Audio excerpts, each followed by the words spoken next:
transformasi digital ini ada sisi negatifnya, ada sisi positifnya. Dan kami ingin mengambil sisi positifnya. Misalnya bagaimana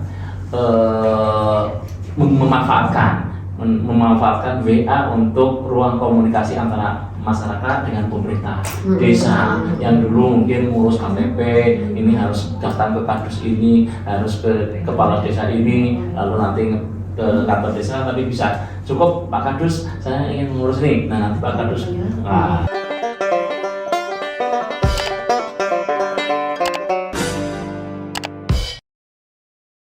Pemerintah pusat melalui Kementerian Desa, Pembangunan Daerah Tertinggal dan Transmigrasi terkait kondisi pandemi COVID-19 pada tahun 2019 silam yang sedang menerpa negara di dunia khususnya Indonesia, sudah tentu harus mengembangkan implementasi desa digital yang telah dicanangkan sejak lama.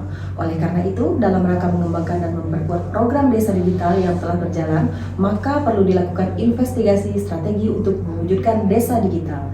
Bersama bintang tamu kita kali ini, mari kita berbincang-bincang santai dalam acara podcast DP3P2 Provinsi Jambi bersama saya Reski Darussa. Assalamualaikum warahmatullahi wabarakatuh. Waalaikumsalam. Selamat pagi Pak Boni, Pak Habibi. Selamat pagi Mbak. Ini sedang dalam bulan puasa ya Bapak ya? Alhamdulillah. Bulannya. Alhamdulillah. Baik Pak Borni, Pak Habibi, kita kali ini akan bincang-bincang santai ini masalah desa digitalisasi dan demokrasi.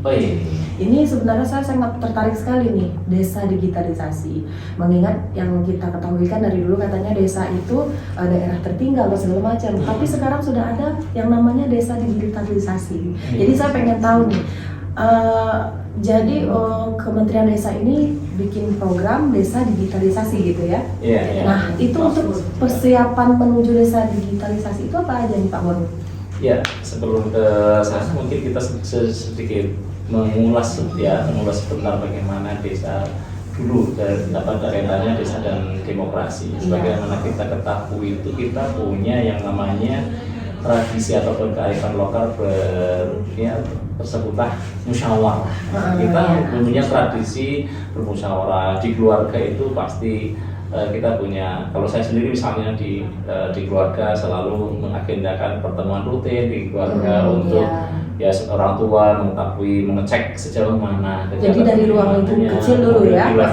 Di level RT pun kita kan punya kan tradisi pertemuan RT untuk membahas rencana kegiatan dalam satu komunitas gitu ya, entah itu bersih-bersih dan sebagainya untuk mengambil keputusan ya.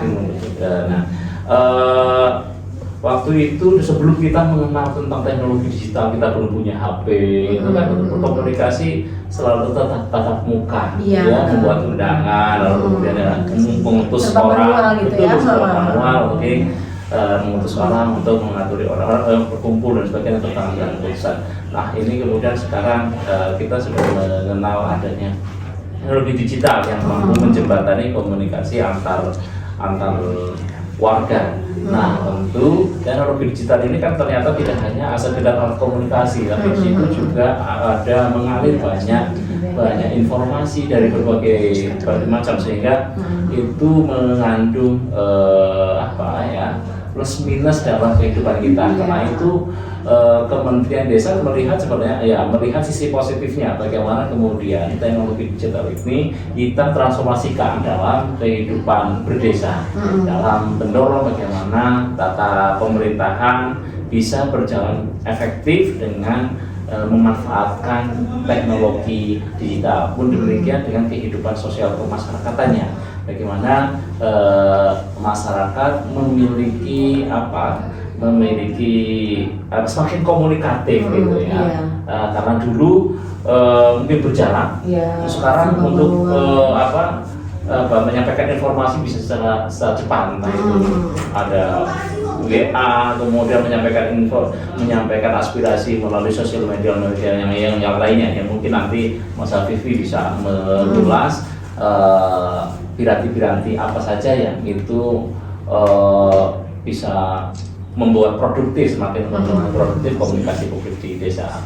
Saya kira misi itu yang mengapa kemudian Kementerian Desa melalui program P3PD ini mendorong desa untuk memanfaatkan teknologi digital ke arah yang positif, sehingga transformasi atau perubahan desa ini bisa berjalan dengan baik karena lebih efektif gitu dengan menggunakan teknologi digital.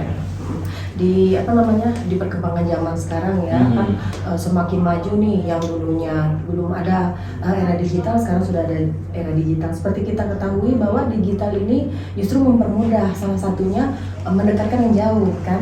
Salah satunya seperti alat komunikasi handphone saja gitu kan, yang dulunya kita mesti harus sampaikan pesan melalui surat atau segala macam, dan mungkin itu akan memakan waktu yang lama, tapi sekarang mempermudah dan efisien waktu juga. Nah, jadi Pak Boni tadi kan mengatakan bahwa apa saja nih persiapan menuju desa digital. Salah satunya tadi kan Bapak bilang melakukan musyawarah nih dari ruang lingkup yang kecil, RT atau segala macam. Nah, itu yang Bapak lakukan itu apa saja? Apakah mensosialisasikan bahwa ini loh tentang desa digital itu begini, jadi ayo kita bikin seperti ini, atau seperti apa yang Bapak lakukan untuk persiapan desa digital ini? Ya, pertama tentu kami memberikan pemahaman kepada masyarakat tentang adanya perubahan sosial kehidupan sosial yang begitu bukan jadi cukup ekstrem ya, karena berarti lebih ke mensosialisasikan dulu gitu ya. Pertama mensosialisasikan bahwa ada tren perubahan dunia yang dipengaruhi dengan adanya revolusi industri komunikasi. Iya, apalagi kemarin sempat kita mengalami pandemi COVID yang kita harus berdiam diri di rumah, sehingga kita tidak bisa berinteraksi secara langsung kan, seperti itu. Selain itu juga kan kita dulu pernah kan, kita mungkin kalau kita searching itu ada sering terjadi kerusuhan sosial karena informasi yang tafsir informasi yang begitu cepat, yang kemudian tanpa cross check dan sebagainya. Artinya harus transformasi atau sirkulasi informasi, keluar masuknya informasi itu yang begitu cepat, kita memberikan kesempatan pada masyarakat untuk menyaring, untuk mencerna apakah kebenaran tentang informasi itu. Sehingga kita perlu pahamkan bahwa transformasi digital ini ada sisi negatifnya, ada sisi positifnya. Dan kami ingin mengambil sisi positifnya. Misalnya bagaimana memanfaatkan WA untuk ruang komunikasi antara masyarakat dengan pemerintah desa, yang dulu mungkin ngurus KTP ini harus datang ke kardus ini, harus ke kepala desa ini, lalu nanti ke kantor desa, tapi bisa cukup Pak Kadus, saya ingin mengurus nih. Nah, nanti Pak Kadus ngurus ini. Berarti itu lebih ke yang positifnya ya. Termasuk juga ini juga memberikan ruang penyampaian aspirasi bagi orang yang dulu berani menyampaikan langsung kepada kepala desa tentang, Pak Kepala Desa, kami membutuhkan pembangunan jembatan dan sebagainya, udah bisa bicara langsung. Mungkin bagi mereka yang diam selama ini nggak berani, malu, ada dengan adanya sosial media ya, mungkin baca status, nulis status gitu. Jadi bisa seperti membuat kayak suatu, jadinya bisa jadi ruang aspirasi juga di situ kan. Betul. Cuma negatifnya itu dari digitalisasi ini salah satunya misalkan nih ada berita hoax. Kadang-kadang kan banyak masyarakat yang dia tidak mencerna dulu, langsung disebarkan saja, disebarluaskan. Banyak masyarakat yang tidak semuanya bisa mencerna itu apakah itu hoax atau asli. Mereka langsung percaya dan menyebarkan lagi, sehingga berita itu beredar padahal itu berita hoax seperti itu ya. Mungkin itu negatifnya ya. Iya. Baik, terima kasih Pak Boni. Saya mau tanya juga nih. Boleh. Dengan desa digitalisasi ini sebenarnya tujuannya untuk apa? Oke.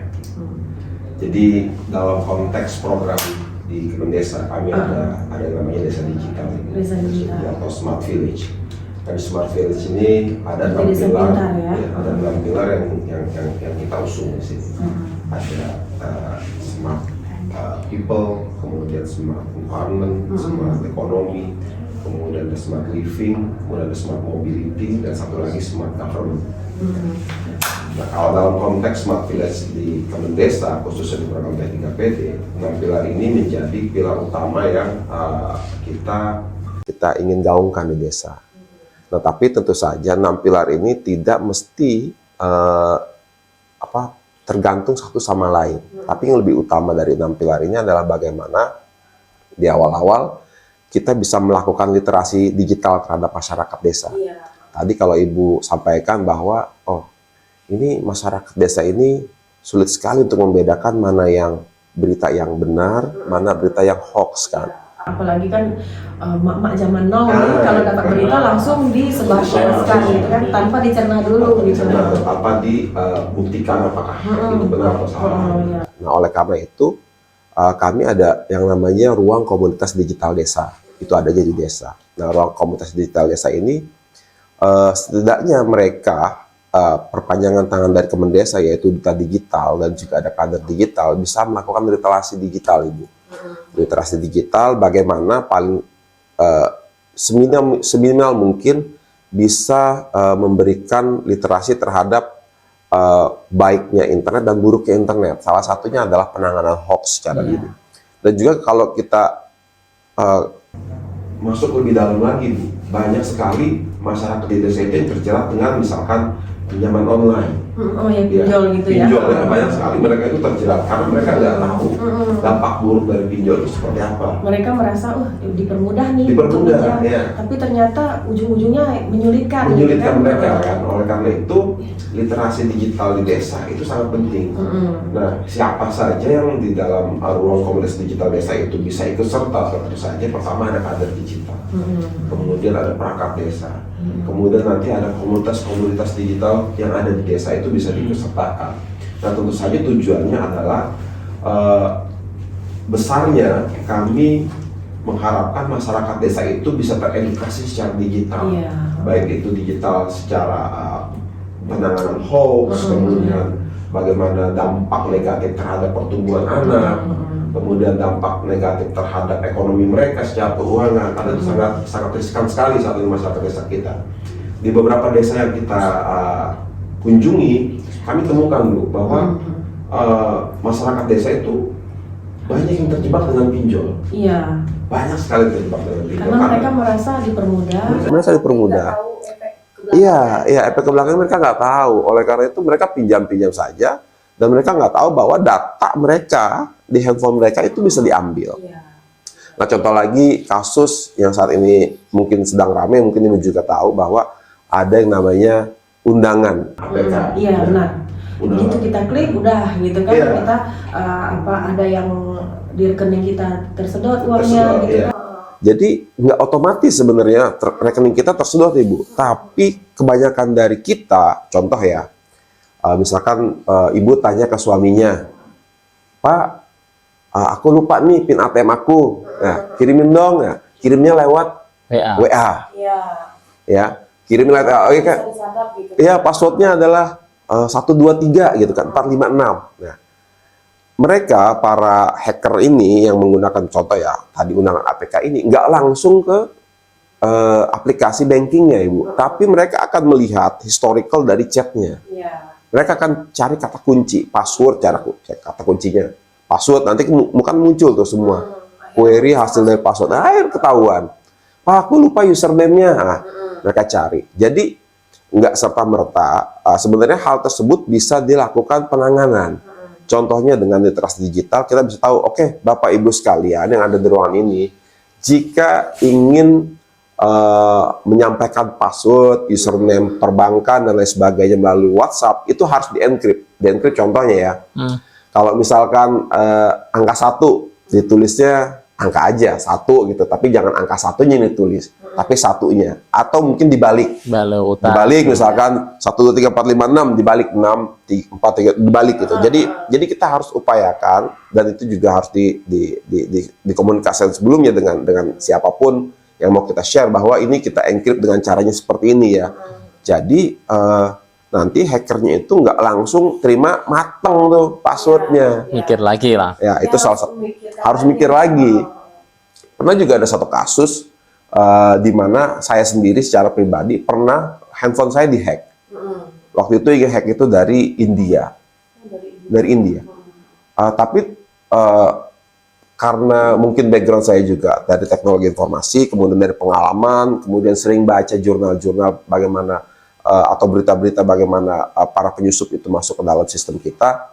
Nah itu, dan sistem yang sekarang dibuat, aplikasi sekarang dibuat itu sudah dibuat secara canggih untuk bisa menangkal atau menangani bagaimana mengantisipasi supaya hacker nggak bisa masuk ke dalam sistem kita atau akun-akun kita. Itu sudah. Cuma permasalahannya lagi-lagi adalah literasinya, Bu, digitalnya. Karena nggak semua masyarakat desa itu baca berita. Tapi perlu kita yang yang aktif untuk bisa memberitahukan kepada mereka. Nah, itu adalah fungsinya kami di program ini, Bu. Jadi tujuannya adalah melakukan literasi terhadap masyarakat desa agar bisa melek digital. Berarti lebih ke memberdayakan SDM-nya ya. Ya. Karena kalau SDM-nya belum maju, gimana desanya mau maju gitu ya? Ya. Pak Boni, ini Ya. kan kita tadi bahas masalah desa digital ini. Jadi sebenarnya ciri-ciri desa nih yang bisa diterapkan untuk membuat desa digital ini seperti apa? Apakah desa yang memang sudah terakses internet atau bagaimana gitu? Ya, kalau kita parameternya adalah kecerdasan itu diukur dari sisi digital, tentu desa ini Susah untuk menerapkan itu ya? Ya, sudah memiliki infrastruktur internet ya terutama, sehingga ini nanti misalnya sudah punya infrastruktur internet, sudah punya mungkin website, dan ini yang sudah literatif ya masyarakat maupun pemerintah desanya. Namun sebagai program tentu Kementerian Desa secara luas tentu kita ingin membangun literasi tidak hanya kepada mereka desa-desa yang sudah infrastrukturnya sudah tercukupi, tapi juga pada desa-desa yang secara infrastruktur belum tercukupi. Karena kita akui sekalipun kita negara besar masih ada gap ya, yang kita sebut Land spot. atau ya ada digital gap di mana infrastruktur antar desa antar daerah itu masih kita ini. Tapi bahwa revolusi industri ini kan akan terus berlangsung, sehingga suatu hari pasti akan memanfaat pada desa-desa yang tidak memiliki infrastruktur. Tapi karena sudah mulai mengecil, saya kira gapnya. Nah ini berarti tidak ada ciri khusus ya untuk menerapkan desa digital ini. Jadi desa manapun, desa yang bagaimanapun tetap bisa menerapkan desa digital ini ya. Ada kriterianya, Bu. Yang pertama minimal ya, Bu, ya. Minimal mereka sudah mempunyai listrik. Oh, itu yang saya bilang tadi, berarti kan ada kriteria bahwa desa yang sudah memiliki listrik yang bisa diterapkan desa digital. Untuk desa yang belum memiliki listrik berarti belum bisa menerapkan desa digital ini ya. Itu saya sebut secara programatik begitu. Tapi bahwa Kementerian Desa secara ideal ingin memberdayakan semuanya. Saya pernah ke pedalaman Sintang di Kalimantan Barat, tidak ada listrik, tapi kan warganya memiliki HP. Ya, listriknya masih listrik surya. Ya, saya juga pernah ada punya pengalaman dulu waktu zaman kuliah, saya KKN di daerah Merangin. Itu memang desanya belum ada listrik, belum ada tower, tapi mereka punya HP. Ternyata ada alat pakai kabel panjang, jadi HP itu ditaruh di situ, jadi HP-nya ada sinyal gitu. Begitu. Mungkin karena di Merangin itu kan termasuk salah satu desa yang maju. Ya, sumber listrik itu kan bisa dari mana saja. Dia bisa dari perusahaan listrik negara, ataupun bisa dari teknologi seperti panel surya atau hidro tenaga air, itu bisa dari sumber listriknya. Kemudian yang kedua itu bisa juga dari kriteria kedua adalah mempunyai jaringan internet atau koneksi internet. Nah, kalau kita berbicara digitalisasi tanpa internet atau jaringan internet itu agak sulit, karena memang itu adalah salah satu backbone-nya. Nah, oleh karena itu, misalkan kita lintas kementerian ya, di Kominfo itu ada pembangunan tower ya, tower di pelosok-pelosok desa. Itu adalah salah satunya untuk bisa mengakses sampai ke pelosok. Iya. Karena kalau tidak seperti itu, banyak informasi yang tertinggal. Benar sekali. Ya, itu kalau misalkan dari kriteria yang ada di program desa cerdas di desa gitu. Berarti desa cerdas itu bekerja sama dengan Kominfo ya? Jadi kita berjejaring sebetulnya. Jadi di desa cerdas itu kita sebut ada jejaring. Nah, jejaring yang utama adalah Kominfo karena mereka memiliki basis infrastruktur yang kuat untuk bisa membuat tower-tower di desa-desa. Kemudian bisa juga dengan NGO, bisa juga dengan dinas-dinas lain yang terkait. Ya. Contoh kalau misalkan beberapa desa cerdas yang kami ada di Bali contohnya, mereka atau yang nggak usah di Bali deh, yang kemarin kita sudah temui Pak di Kuala Tungkal ya. Oh, di Kuala Tungkal. Di Kuala Tungkal kemudian Di Jambi berarti ya. Di Jambi, sebelum di Kuala Tungkal kita kemana Pak? Batang Asam ya. Desanya Sungai Baru ya. Batang Asam. Kita di Kecamatan Batang Asam kemarin ke desa. Nah, kita ada duta digital di sana. Mereka juga sudah berjejaring dengan Kominfo untuk bisa berkomunikasi supaya desa-desanya yang mereka sebenarnya apa ya, desa binaannya, duta digital untuk bisa mendapatkan website desa dengan desa.id itu.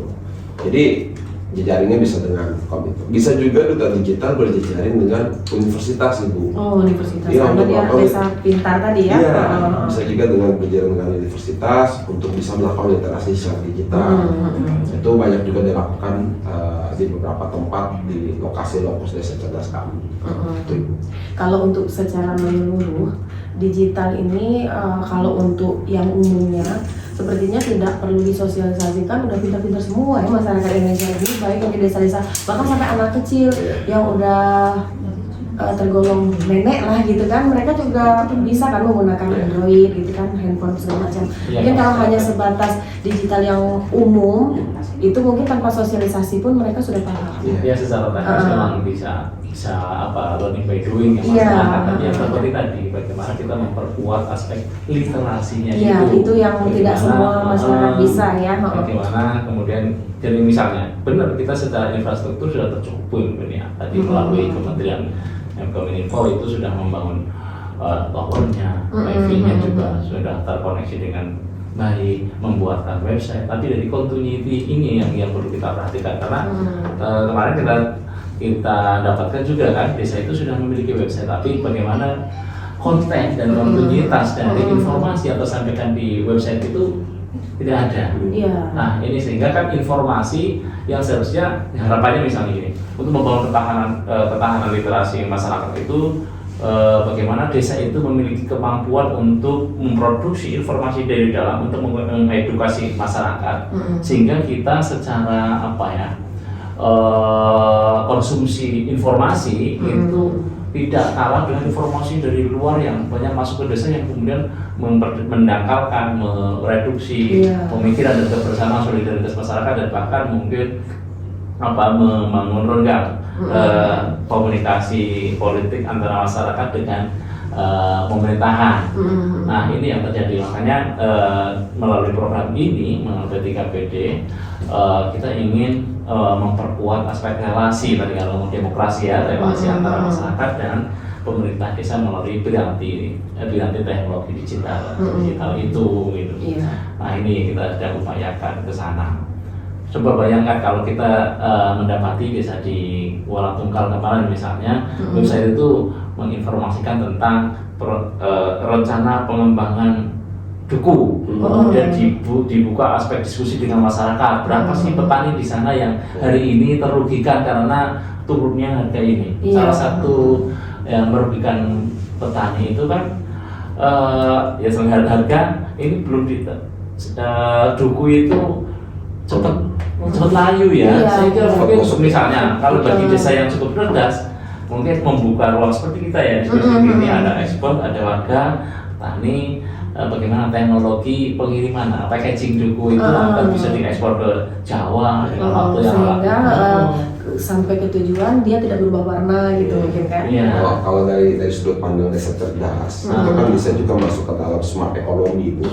Smart economy. Kemudian terus langkah selanjutnya apa? Langkah selanjutnya duta digital bisa bekerja sama atau berjejaring dengan dinas perindustrian untuk bisa dari dinas perindustrian bisa mengirimkan tenaga ahli mereka atau sebutnya penyuluh mereka yang memang yang memang paham bagaimana bisa membuat satu produk turunan atau bisa membuat gimana caranya supaya duku ini tuh bisa awet. Kalau misalkan di jalan itu 1 minggu itu nggak hitam warnanya.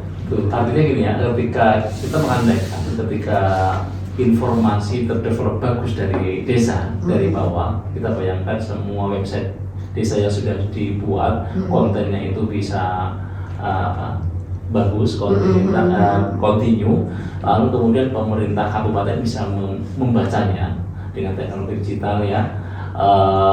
Mungkin pemerintah kabupaten akan bisa secara efektif menemukan gagasan-gagasan baru yang itu bisa di-endorse menjadi program strategis pemerintah kabupaten. Dan saya kira ini bisa menjadi masukan bagi pemerintah provinsi barangkali membangun koneksitas pembangunan, pengetahuan yang sudah di backup melalui infrastruktur digital dengan baik, tinggal bagaimana pengetahuan itu diperkuat. Ini mungkin saya cerita sedikit, kemarin waktu hari Senin kan ada acara rakor nih, mengundang OPD Dinas PMD dari kabupaten kota di Provinsi Jambi.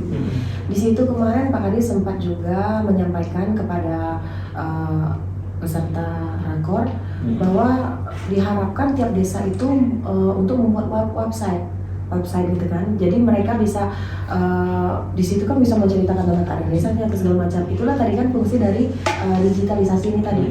Tapi ternyata belum semua kabupaten di Provinsi Jambi yang memiliki website, sehingga itu yang membuat kita mungkin tidak bisa mendapatkan info menyeluruh kan. Nah, cuman jadi saya mau tanya juga nih kepada Pak Habibie, untuk medianya nih, media digitalisasi ini yang paling efektif untuk mewujudkan desa digital ini apa saja nih Pak? Oke, jadi desa digital ini memang identiknya kalau dibilang digitalisasi, sepertinya orang akan berpikir aplikasi. Iya. Itu yang pertama ya. Tapi kita harus lihat lagi nanti kebutuhan masing-masing desa. Ada beberapa desa yang memang mereka membutuhkan publikasi, tapi kebanyakan dari desa itu mereka menggunakan website. Iya. Ada beberapa desa yang sangat potensial sebagai desa wisata. Mereka banyak atau lebih memilih sosial media sebagai media untuk kampanyenya. Contohnya dengan menggunakan media YouTube, kemudian TikTok yang paling sering diakses masyarakat kan.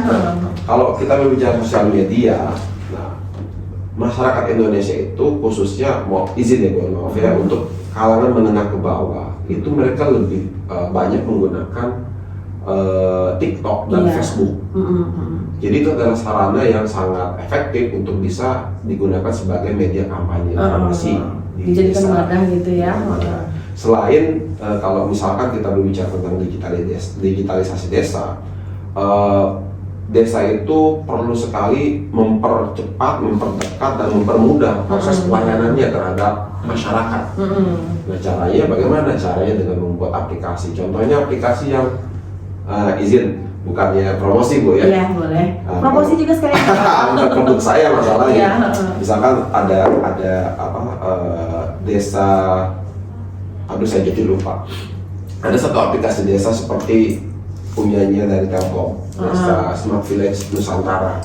Mereka mengeluarkan aplikasi untuk bisa mengakses itu ya. Memberikan kemudahan kepada masyarakat untuk bisa mengajukan surat menyurat, surat pengantar, surat apapun itu bisa dilakukan dari jauh. Kemudian ada juga ada beberapa aplikasi yang bisa dimanfaatkan, baik itu gratis maupun berbayar. Intinya untuk mempermudah. Cuma mungkin yang perlu digarisbawahi apabila gratis, karena data desa adalah milik desa Ibu. Data desa adalah data desa itu adalah milik desa. Pada saat perangkat desa memilih untuk menggunakan layanan yang gratis, artinya menggunakan server dari pihak ketiga. Ya, server dari pihak ketiga yang menyediakan layanan tersebut.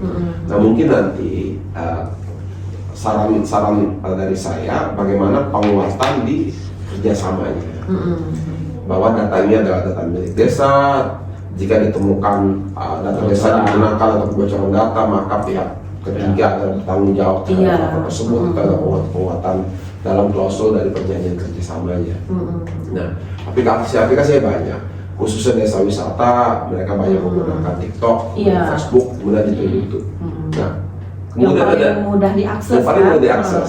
Ada juga yang perlu diketahui juga Bu, bahwa kalau kita memiliki, kalau ini kan podcast ya, tapi kalau untuk konten-konten tertentu seperti promosi atau kampanye informasi, itu tidak bisa lebih dari 5 menit. Karena kebanyakan orang itu akan cenderung melihat di awal itu seperti iklan aja Bu, cepat cepat, tapi tetap mengena.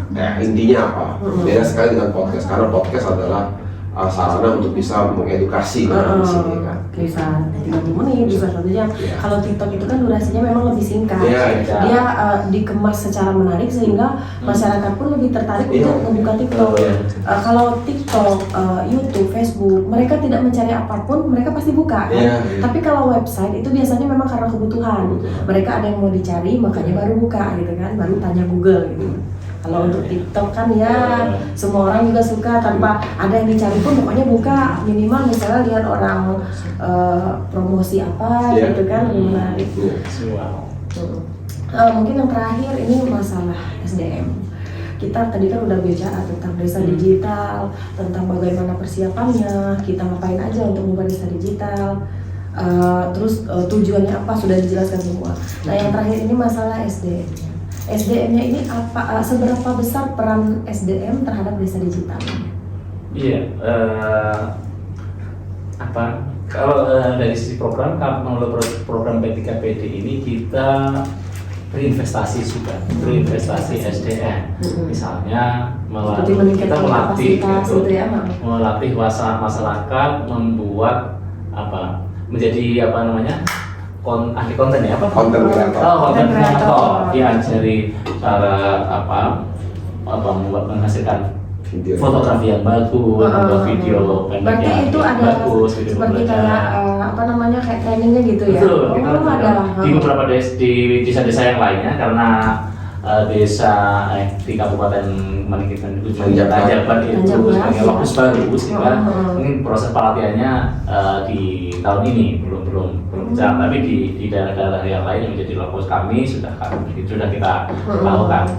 Tapi paling tidak kita sekarang di Tanjabar sudah ada duta digital, yang saya kira itu harus ditangkap oleh pemerintah kabupaten dan bahkan mungkin pemerintah provinsi, bahwa P3PD sudah berinvestasi sumber daya manusia dari desa melalui mereka kita latih, yang misal nanti sebagai program kita akan berakhir 2024 itu bisa ditangkap dan dilanjutkan oleh pemerintah provinsi atau pemerintah kabupaten. Termasuk tadi saya tertarik membahas ketika ada koordinasi rakor, kemudian ingin menghidupkan kembali website desa, karena ini mungkin harus ditangkap bahwa misalnya nanti dibuatkan program pengembangan jurnalisme warga, terutama tentang jurnalis dan bisa bekerjasama dengan kalangan jurnalis atau tadi duta digital, sehingga nanti website dari desa itu bisa benar-benar menjadi informasi bagi warganya, bagi pemerintah kabupaten dan pemerintah provinsi. Yang pasti itu akan memudahkan bagi pemerintah kabupaten dalam membangun demokrasi dan relasi antara warga dengan pemangku kebijakan. Kembali lagi ke demokrasi tadi ya.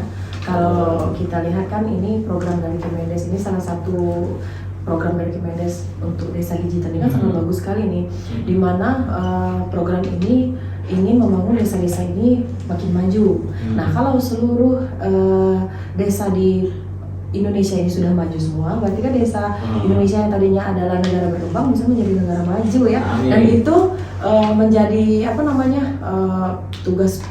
satu tugas pokok dari Kemendes mungkin ya, yang harus lebih kencang lagi nih, gimana supaya desa-desa di seluruh Indonesia ini menjadi desa yang maju, sehingga kita mudah-mudahan 2025 bisa menuju negara maju ya, bukan lagi negara berkembang. Amin. Jadi berkembang. Berkembang, kapan majunya nih gitu kan? Baik, terima kasih Pak Boni, Pak Habibie. Sama-sama. Asik sekali nih sebenarnya perbincangan kita, tapi mungkin waktunya yang ya mungkin lain kali bisa kita sambung lagi di sesi berikutnya ya. Sebelum saya tutup, saya ingin sedikit mendengarkan statement closing dari Pak Boni, mungkin silakan Pak.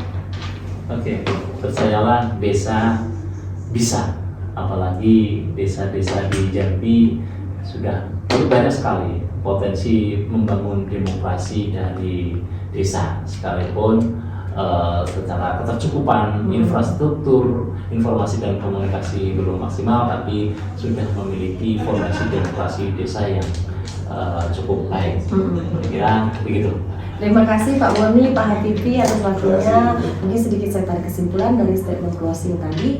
Percayalah bahwa desa bisa menjadi desa berkembang dan menjadi desa yang demokrasi. Terima kasih. Sekian podcast kali ini saya akhiri dengan wabillahi taufiq wal hidayah. Wassalamualaikum warahmatullahi wabarakatuh.